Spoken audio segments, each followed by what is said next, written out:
Soutenez la femme pour mettre fin aux violences contre les femmes et les filles. Message des ONU Femmes en République démocratique du Congo.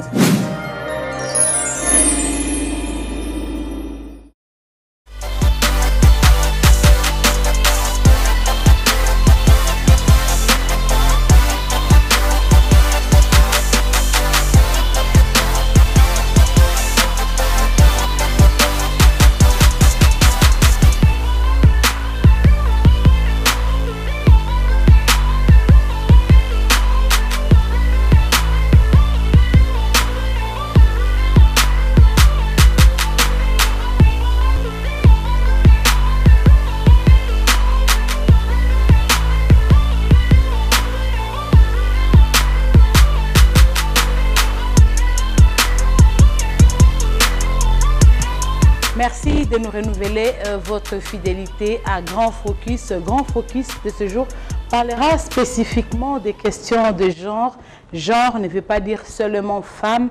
Genre veut dire homme, femme et société dans toute sa dimension. Vous le savez, la République démocratique du Congo a souscrit à plusieurs dispositions internationales en matière de promotion et de protection, de défense des droits humains et des droits spécifiques de femmes, où les pays a ratifié plusieurs instruments juridiques internationaux. Si au niveau de l'Afrique, la République démocratique du Congo se présente comme un pays modèle et championne en matière de textes, il faut dire que les cadre de mise en œuvre pose problème, et dans la dynamique de la lutte contre les violences sexuelles et basées sur le genre, la République démocratique du Congo dispose d'une stratégie nationale et d'une politique nationale en matière de violences sexuelles et basées sur le genre et de la promotion du genre, mais c'est quand même un programme qui doit être révisé. C'est l'essence même de notre grand focus. Nous allons évoquer justement la problématique de la révision de la stratégie nationale en matière de violences sexuelles et basées sur le genre. Pour pouvoir en parler,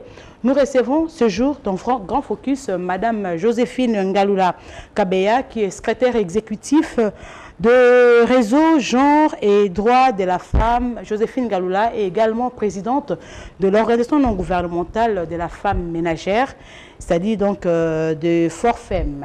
À côté de Madame Joséphine Ngalula, il y a Madame Eugénie Kalumba Kazembe, qui est directrice chargée de la prévention et la protection à l'Agence nationale de lutte contre les violences faites à la femme, à la jeune fille et à la petite fille, la VIFEM, une structure du ministère de genre, famille et enfants. C'est une structure du gouvernement.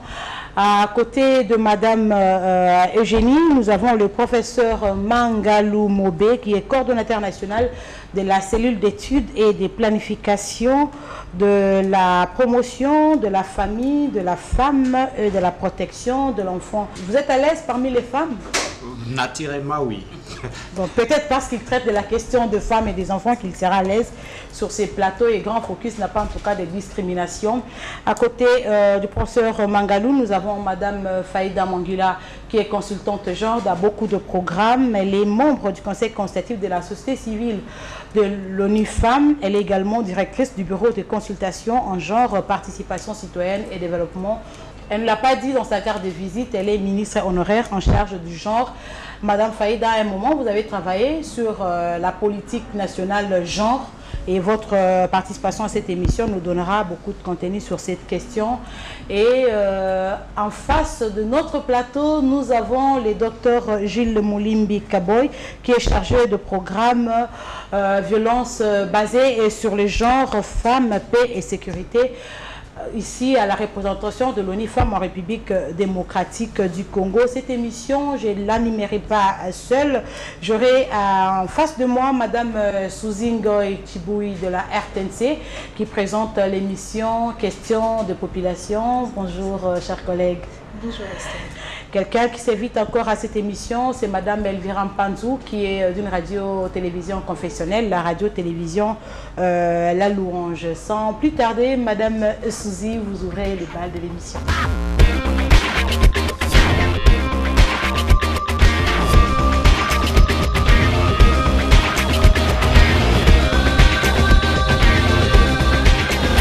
Hommes, soutenez la femme pour mettre fin aux violences contre les femmes et les filles. Message des UNIFEM en République démocratique du Congo.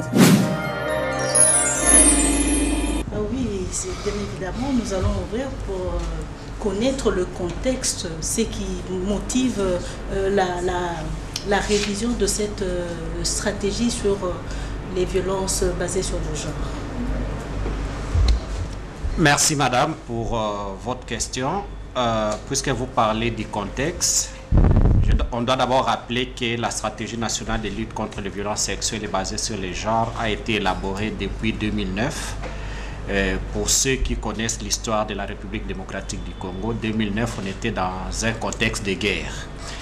Et l'initiative même de l'élaboration de cette stratégie est partie de ce qu'on appelait à l'époque, depuis 2006, l'initiative conjointe, qui était une initiative prise conjointement, comme le nom l'indique, à la fois par la communauté internationale et le gouvernement congolais, pour lutter contre les violences sexuelles dont l'ampleur était drastiquement montée. Et à partir de ça, particulièrement dans la partie est du pays. Et à partir de ça, pour lutter contre cela, on est arrivé à mettre en place la stratégie nationale de lutte contre les violences sexuelles. Cette stratégie a fonctionné depuis donc ces temps-là, mais on a observé, il y a eu plusieurs évaluations de la stratégie. D'abord en 2012, il y a eu une équipe d'évaluation qui a été recrutée par l'UNIFEM, à laquelle Madame José et moi avons fait partie pour évaluer la stratégie, essentiellement dans la partie Est. Tout récemment encore, il y a eu un état des lieux commandité par le gouvernement, mais supporté par l'UNFPA, pour toujours évaluer la mise en œuvre de la stratégie dans sa globalité. Alors, on est abouti à un certain nombre de constats qui montrent qu'effectivement, la stratégie doit être révisée pour l'adapter au contexte actuel, qui est un contexte post-conflit. Donc, nous sommes partis du contexte de conflit pour le contexte de post-conflit. Il y a naturellement des éléments qui ont changé entre les deux contextes qui appellent à la révision de cette stratégie-là. Nous reviendrons au cours du débat sur certains éléments qui ont justifié ou qui justifient cette stratégie. Mais est-ce que vous pouvez nous citer, même au début, ici, quelques particularités de la nouvelle stratégie? Alors, la nouvelle stratégie, elle n'est pas encore élaborée. Elle sera élaborée à l'issue de ces processus que nous lançons aujourd'hui. L'idée, c'est, jusque-là, la stratégie a fonctionné à la fois essentiellement sur les violences sexuelles. Or, tout le monde sait que lorsqu'on parle de violence à l'égard de la femme, il n'y a pas que les violences sexuelles. Au-delà des violences sexuelles, il y a d'autres types de violences communément appelées violences basées sur les genres. Ça, c'est un aspect qui justifie déjà la révision, mais aussi le fonctionnement ou la mise en œuvre même de la stratégie. La stratégie a été pendant longtemps mise en œuvre dans la partie est du pays. On sait que les violences, qu'il s'agisse de violences sexuelles ou des autres types de violences, ce n'est pas l'apanage de la zone Est, même si, comme je l'ai rappelé tout à l'heure, la stratégie a été élaborée dans un contexte de guerre. C'est peut-être ça qui explique que sa mise en œuvre a été essentiellement basée dans la partie Est du pays. Donc, ces deux éléments-là déjà et d'autres éléments que nous évoquerons tout au long du débat justifient aujourd'hui la révision de la stratégie. Mais justement, professeur Mangalou, vous qui êtes à la cellule nationale en charge d'études, je parie qu'il y a quand même des statistiques qui nous donnent pratiquement un état des lieux, des résultats qui ont été enregistrés dans le cadre de la première stratégie. Est-ce que nous avons la même cartographie en termes des intervenants notamment? Oui, merci. Je voudrais compléter le prof Mangalou dans le contexte de l'élaboration de la stratégie nationale. Il y a eu non seulement l'initiative conjointe, il y a eu également la stratégie globale. Et celle-là, elle a été élaborée par les agences du système des Nations Unies. Et elle, comme le prof venait de le dire, elle a tenu compte dans son élaboration que dans le cadre du programme STAREC, que bien entendu tout le monde connaît. Ici, c'était pour la stabilisation de l'Est du Congo. Donc avec quelques provinces pilotes. C'est ainsi que ça n'a été fait qu'au niveau de la province orientale, à l'Est, beaucoup plus là où il y avait les conflits. Province orientale, le nord et le sud Kivu, et quelque peu au nord du Katanga. Donc c'est ainsi que dans cette stratégie, on n'avait pas tenu compte des autres formes de violence, comme il vient de le dire. On avait tenu compte que des violences sexuelles, parce que ce sont celles-là qui se sont pratiquement révélées de l'Est étant dangereuses. Donc, c'était juste pour compléter, et puis le reste, on pourra peut-être les donner après. Je comprends, madame, c'est peut-être les contextes des conflits qui a prévalu à l'élaboration de la première stratégie. Peut-être à la même question, madame Joséphine Galloula, madame Faïd et les professeurs Mangalou vont se compléter. Personnellement, je voudrais savoir, par rapport aux intervenants, est-ce qu'aujourd'hui, on est en présence de mêmes intervenants, de mêmes réalités? Est-ce que les contextes font face à d'autres influences qui puissent justement motiver ce changement ou soit cette révision, comme les soulignait Suzy? Merci. Je crois que par rapport aux intervenants, les acteurs n'ont pas beaucoup changé parce que nous avons des acteurs, entre autres les gouvernements, il y a les agences du système des Nations Unies, il y a les acteurs de la société civile et tous ces acteurs-là sont en train d'interagir par rapport à la mise en œuvre de la stratégie.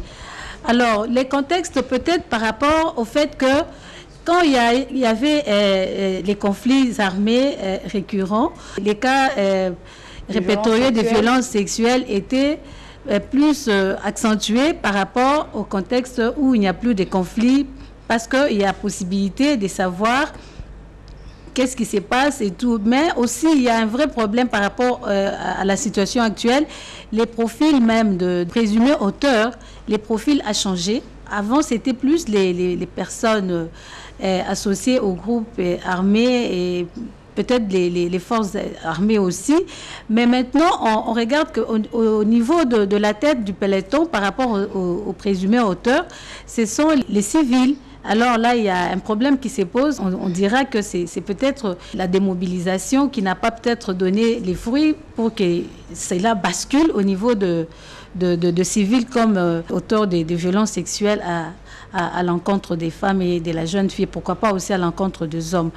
Alors je me dis que vraiment la cartographie, elle doit changer. Pourquoi? Parce que nous devons aller maintenant sur élargir la stratégie au niveau national. À l'époque, comme l'a si bien dit les professeurs, c'était une stratégie orientée vers l'Est où il y avait plus de conflits et une stratégie élaborée dans un contexte particulier. Maintenant que le contexte des guerres est passé, nous devons travailler sur les durables. C'est ainsi que dans la cartographie, il faut penser aller dans les autres provinces. Maintenant, on en aura 26. À l'époque, c'était 11. Et la stratégie avait couvert, je crois, 4 provinces. Il y avait les Nord, les Sud Kivu, province orientale, les Nord Katanga, ça fait 4. Maintenant, la stratégie doit s'ouvrir et aussi, la stratégie doit traiter des matières autres que les violences sexuelles. Parce que n'oublions pas que les violences sexuelles, c'est une des formes de violences basées sur les genres. Parce que quand on parle des violences à l'égard de la femme, on met plus l'accent sur cette question-là. Or, dans les violences basées sur les genres, on rencontre la question des violences sexuelles qui n'est pas une exclusivité des violences basées sur les genres. D'où je crois que par rapport aux intervenants, les acteurs restent les mêmes par rapport à la matière à traiter ou bien par rapport à l'étendue géographique.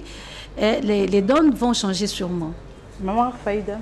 C'est qu'il faut dire que maintenant, là, le gouvernement voudrait avoir un processus très inclusif par rapport à tous les acteurs.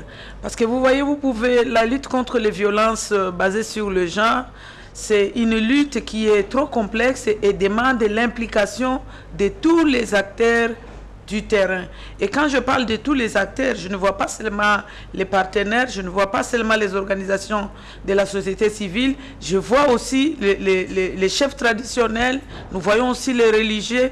Tout cela, en tout cas, doivent être impliqués dans le processus d'élaboration de la nouvelle stratégie de lutte contre les violences basées sur le genre. Donc, et ça, c'est un élément très important. Mais aussi, dans cette étape ici, il est question de voir comment répondre aussi aux aspects, au contexte de chaque milieu. Nous avons bien sûr un pays à dimension continentale. Il faut voir les violences telles qu'elles se vivent au niveau de la province du Nord Kivu ou de la province du Sud Kivu, est-ce la même chose qu'en province de Bandundu, de l'Équateur, de Kasaï, du Katanga, donc tout cela de la province orientale? Moi je crois que tous ces aspects-là nous intéressent. Et plus vous impliquez tous les acteurs dans le processus de révision pour l'élaboration d'une nouvelle stratégie de lutte contre les violences basées sur le genre, vous allez voir que sur terrain, ces gens-là vont s'approprier le processus. Or, à un certain niveau, ce que nous avons constaté, même en lisant le rapport des consultants, il n'y a pas eu une appropriation au niveau de tous les partenaires. À un certain niveau, des gens croyaient que non, c'est un programme des bailleurs de fonds ou c'est un programme du gouvernement, ne sachant pas que c'est une question qui intéresse l'ensemble de la société et pour laquelle il faut absolument s'impliquer. Voilà l'élément que je voulais ajouter à ce stade d'échange. Avant de pouvoir céder la parole à Suzy, professeur Mangalou, par rapport à la cartographie, est-ce possible que l'on sache par rapport à la stratégie qui était mise en œuvre, quels ont été les résultats qui ont été enregistrés dans les cadres justement de la lutte contre les violences et même la présentation? Sinon, quelles étaient les statistiques réelles qui peuvent dire qu'aujourd'hui, il faut impérativement changer parce qu'on n'a pas bien couvert les pays par rapport à la stratégie précédente? Encore une fois, merci madame pour votre question. Puisque vous parlez de la cartographie, je voudrais d'abord dire que les acteurs, comme les collègues l'ont dit tout à l'heure, les acteurs existent effectivement. Mais ce qu'on a observé en ce qui concerne la cartographie des acteurs, c'est leur concentration d'abord. À un seul point, nous l'avons déjà dit, à l'Est. La quasi-totalité des acteurs qui œuvraient dans le secteur de lutte contre les violences sexuelles basées sur les genres avaient essentiellement basé leur activité au niveau de l'Est, Nord Kivu, Sud Kivu, la province orientale et une partie du Katanga, un peu les Maniema. Un autre aspect en ce qui concerne les acteurs, c'est qu'ils ne travaillaient pas de manière coordonnée. Parfois, il y avait des zones où il y avait trop plein d'acteurs, alors qu'il y avait des zones qui étaient en carence d'acteurs. Et comme on l'a déjà dit, tous les programmes s'étaient pratiquement basés sur la lutte contre les violences sexuelles, alors qu'il n'y a pas que ça. Il y a d'autres formes de violences basées sur les genres, notamment les mariages précoces, qui constituent aussi une forme de les injures entre époux, etc. En termes de statistiques, il n'y a presque pas de statistiques sur les autres formes de violences basées sur les genres. La base de données qui fonctionne au niveau national, qui est dédiée à la collecte et à la publication des données sur les violences sexuelles basées sur les genres, jusqu'à aujourd'hui ne privilégie que l'aspect violence sexuelle. Par rapport aux violences sexuelles, nous avons effectivement des chiffres qui montrent une certaine tendance à l'augmentation des violences sexuelles dans les zones à conflit. Mais depuis quelques temps, on observe que la tendance est à la baisse. Et comme on l'a dit tout à l'heure aussi dans les statistiques, il y a le changement de profil des présumés auteurs. Si vers le début, on avait essentiellement les hommes en uniforme, mais de plus en plus, on rencontre des civils parmi les violeurs, justement pour dire que les violences sexuelles et les violences basées sur les genres ne sont pas qu'un phénomène conjoncturel, comme on tente de les faire passer. C'est un problème structurel qui existe même au sein de notre société. Déjà en 1998, une étude que le prof Gambembo avait réalisée, à laquelle j'avais participé, avait justement montré que 67% des femmes ont déclaré avoir subi au moins une violence basée sur les genres au sein même de leur couple. Alors, Madame Faïda, vous avez parlé de l'appropriation de cette lutte par les différents acteurs. Est-ce que cette stratégie prévoit des rôles particuliers pour chaque acteur? Moi, je crois que par rapport au rôle, nous savons que lorsqu'une institution est créée, chaque institution a une mission. Par exemple, là, je vois les églises. Les églises ont un rôle très important à jouer au niveau de notre communauté. parce qu'au moins 80%, en tout cas plus de 80% de la population congolaise fréquente les églises. Et en ce moment-là, lorsque par exemple les chefs religieux s'impliquent et s'approprient la stratégie, au niveau des églises, dans leurs homélies, dans leurs prédications, ils vont commencer à parler des formes de violence basées sur le genre. Je vais vous donner, et quand on parle de violences basées sur le genre, on est en train d'apporter des réponses aux questions même de développement. Supposons vous avez une femme, nous sommes sur terrain souvent pour les enquêtes, vous allez trouver des élèves qui n'étudient pas tout simplement parce que leurs mères sont victimes de violences domestiques.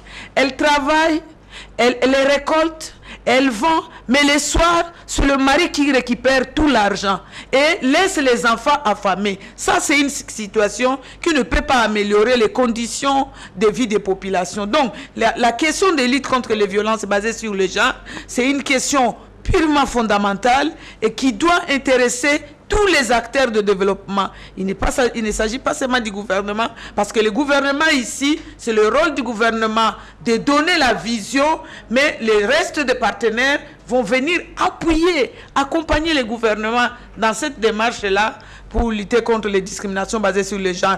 Et aussi par rapport au processus d'élaboration. On ne va pas prendre un document, travailler ici à Kinshasa, et puis vous arrivez dans une province, vous dites aux gens, voici la stratégie, prenez-la. Mais non. Mais dans la démarche, il y aura des ateliers, des réflexions au niveau des provinces et tout. Et là, chacun donne le rôle qu'il peut jouer pour lutter contre les violences basées sur le genre. Et là, qu'il s'agisse des organisations de la société civile, qu'il s'agisse des agents des Nations Unies, qu'il s'agisse de la population elle-même, les chefs religieux traditionnels et tous les acteurs, les chefs d'opinion.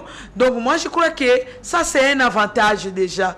Parce que quand on vous associe à quelque chose et on fait l'évaluation, parce que c'est ça le problème que nous avons connu avec l'ancienne stratégie. Nous n'avions pas de mécanismes de suivi pour avoir des indicateurs viables qui puissent nous dire nous sommes sur une bonne voie, nous pouvons continuer, ou soit arrêtons-nous, changeons de la manière de travailler pour que les résultats soient aussi palpables. Et effectivement, je peux compléter Madame Joséphine, ce qu'elle a dit est vrai. Souvent, nous avons mis toute l'attention vers l'Est, mais alors qu'à l'Ouest, il y a d'autres, même formes de violence sexuelle.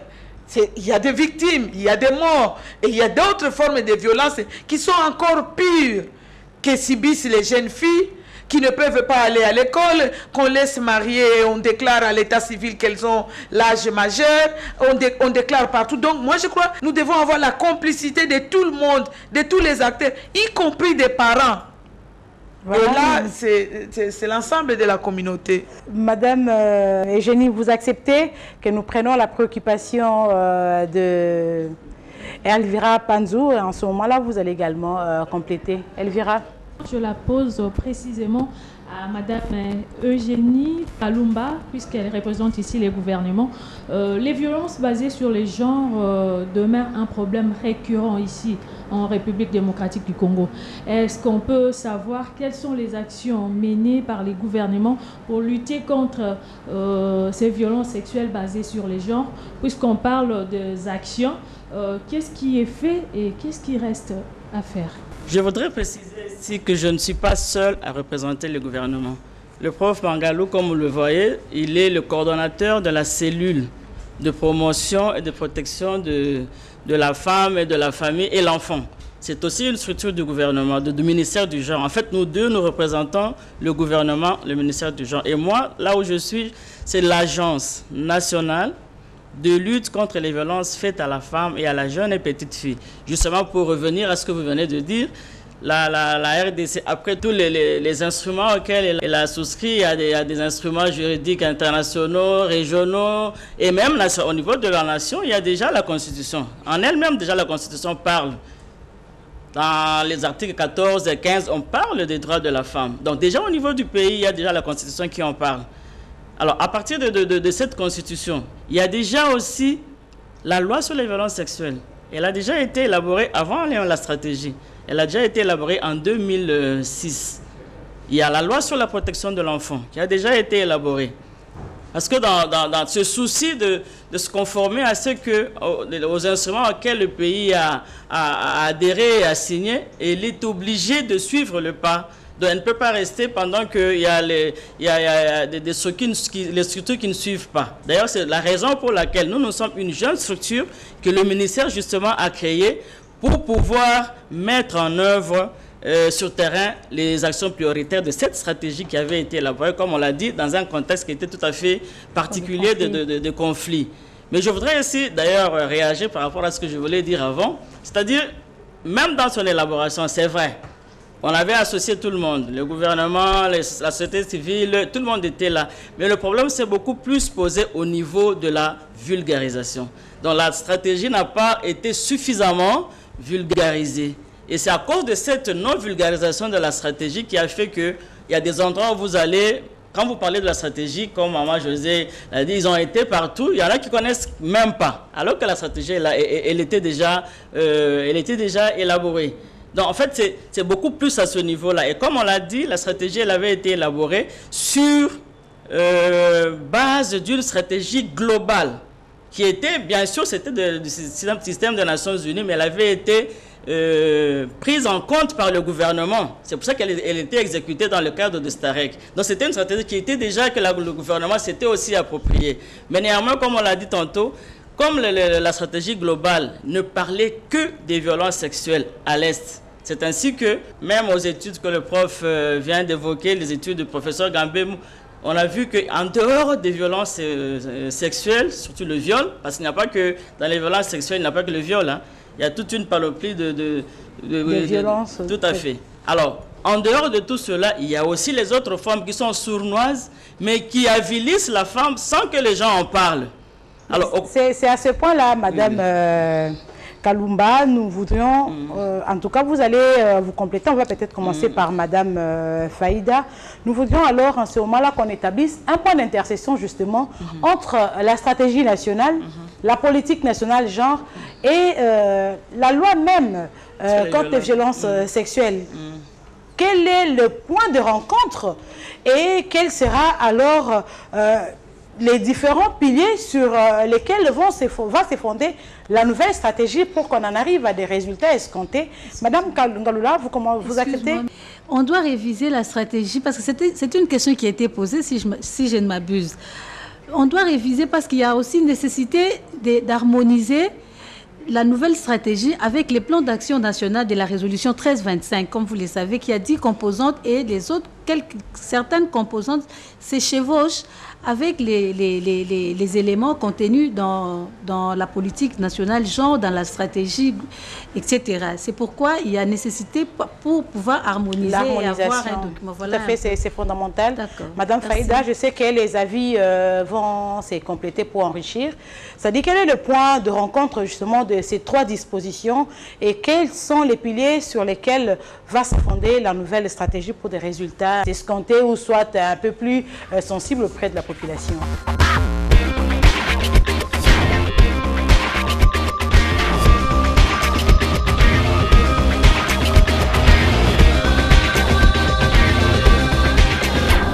Hommes, soutenez la femme pour mettre fin aux violences contre les femmes et les filles.